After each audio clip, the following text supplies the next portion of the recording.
देखिए, हमने देखा है कि 18 तारीख को ही जो अतिवृष्टि तब हुई थी, हमने उसके 2 दिन बाद कलेक्टर साहब को मिलकर ये निवेदन दिया था कि जो 2 साल पहले से लोगों के पैसे अटके हुए हैं वो पैसे तत्काल दे दो, क्योंकि अब फिर पानी बढ़ने की और अतिवृष्टि की संभावना है और फिर लोगों के घरों में पानी घुस रहा है, लोग बांधा बूंदी करने को लग गए हैं। इनके पहले पैसे मिल जाएंगे, 2 पैसे का उनको आधार हो जाएगा और वो नई सोल्यूशन की तरफ जाएंगे। लेकिन अब तक वो पैसे नहीं मिले, वो हमने रिमाइंड कराया कि वो पैसे आप तत्काल पहले दे दीजिए।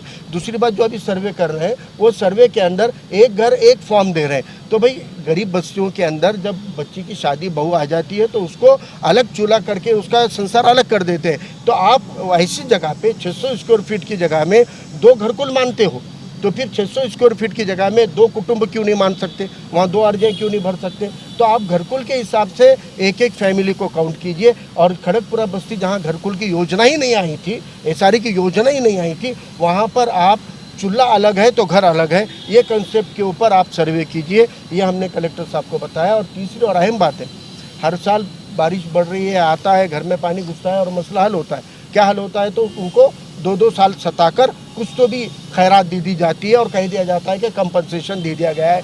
तो हमने ये कहा है कि इन मसलों को हल कीजिए।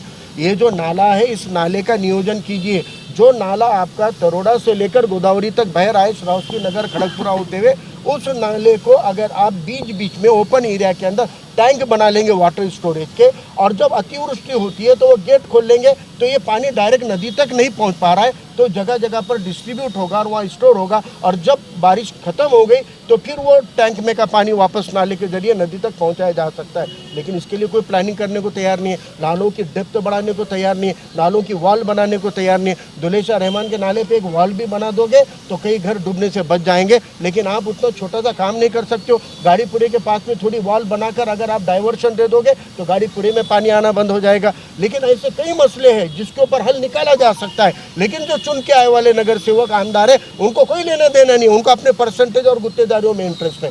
ये सबसे बड़ी तकलीफ की बात है। इसके लिए वजह से आम आवाम को तकलीफ होती है। और हमने कलेक्टर साहब को कहा, हमारे साथ चलो, हम आपको मसले बताते हैं, हम आपको प्लानिंग देते हैं, हम तुमको बताते हैं। अगर सरकार ने और प्रशासन ने हमारा कहना मानकर अगर काम कर लिए नाला और नदी के आसपास के, तो हम यकीन के साथ कहते हैं कि अगले साल कितनी भी बारिश हो, लोगों के घरों में पानी नहीं घुसेगा। लेकिन ये करने को तैयार नहीं है, तो क्योंकि हम लोग प्रतिनिधि नहीं हैं, इसलिए हमारी बात नहीं सुनी जाती। तो बहरहाल ये मसलों को हमने प्रशासन को कहा कि एक पॉलिटिकल पार्टी के प्रतिनिधि के तौर पे हमारे साथ एक बार आप चलिए, हमारे से आप नियोजन लीजिए, हम आपको बताते हैं कि इससे कैसे निपटाया जाए। और एक बात, इस साल नदी के किनारे रहने वाले बस्तियों में ही पानी घुसा ऐसा नहीं है, इस बार ऐसे भी दुकानों और घरों में पानी घुसा है जहां पर कभी हर साल नहीं घुसता है। क्यों घुसा है? महानगर पालिका ने नाली और नालों की जो टाइप से सफाई करनी चाहिए वो नहीं की है, बारिश के पहले की तैयारी नहीं की है, इसलिए वो पानी चौकअप होने से रास्तों पर जमा होकर दुकानों में घुस गया। वजीराबाद के जैसे, अन्नाभाऊ साठे पुतले के चौक को जैसे, ऐसे बस्तियों की दुकानों में पानी घुसा है, घरों में पानी घुसा है। मिडिल क्लास और उच्च भ्रू बस्ती जिसको माना जाता है उनके घरों में पानी घुस गया है। तो ये नुकसान महापालिका की नाकामयाबी की वजह से हुआ। इसलिए हम कहते हैं कि महापालिका जो गुंठेवारी, पेनल्टी, शास्त्री के नाम पे पैसे जमा कर रही है, वो अपने फंड से भी मदद करे लोगों को।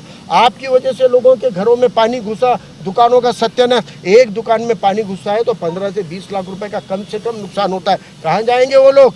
वो लोगों को ना इंश्योरेंस कवर होता है, ना सरकार की अलग से निधि होती है, उनका कारोबार बंद, यानी एक फैमिली की आने की जरिया आमदनी बंद हो जाती है।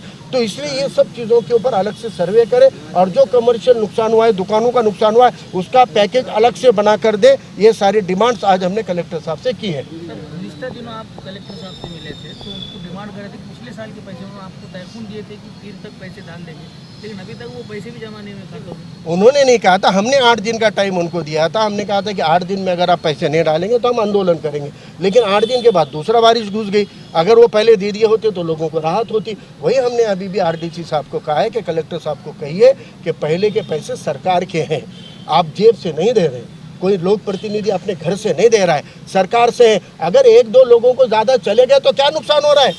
यहाँ पे तो खोखे की खोखे ले लेकर यहाँ से वहाँ पलटे हो रहे, सरकार तोड़ रहे, पार्टियाँ तोड़ रहे, घर तोड़ रहे, इतने खोखों का कारोबार हो रहा है, हजारों अरबों करोड़ रुपए का कारोबार हो रहा है। अरे थोड़ा पैसा अगर गरीबों को मिल भी जाएगा, अगर कोई थोड़ी बहुत यादी में धान लिए और 2-5 लोगों को ज़्यादा चला भी जाएगा, नुकसान क्या होने वाला है? राहत तो होगी ना उनको। अभी कलेक्टर साहब खुद हमको बता रहे थे कि पहले के पैसे नहीं आए बोल के नया सर्वे नहीं करने देंगे, ऐसा कुछ बस्ती में लोगों ने लिया है। देखो ये लोग अपना नए सर्वे नहीं कराकर खुद का नुकसान करने तैयार है, लेकिन ये गमो गुस्सा है प्रशासन के खिलाफ कि आप पहले के पैसे क्यों नहीं दे रहे। इसलिए हमने आज बहुत ताकत से कलेक्टर साहब को कहा है कि आप हमको आज शाम तक बताओ कि आप कितने दिन में पैसे देने वाले हैं। अगर आज शाम तक जिला प्रशासन की तरफ से उन्होंने हमको कोई सॉलिड कमिटमेंट नहीं किया और 2, 5, 8 दिन के अंदर अगर ये पैसे जमा नहीं कराने वाले होंगे तो हम जमहूरी तरीके से और बहुत ही तीखे तरीके से ऐसा एहतजाज करेंगे। हमको ये डर है कि उस एहतजाज के अंदर लोगों का गमो गुस्सा अगर फूटेगा तो फिर उसकी जिम्मेदारी जिला प्रशासन की,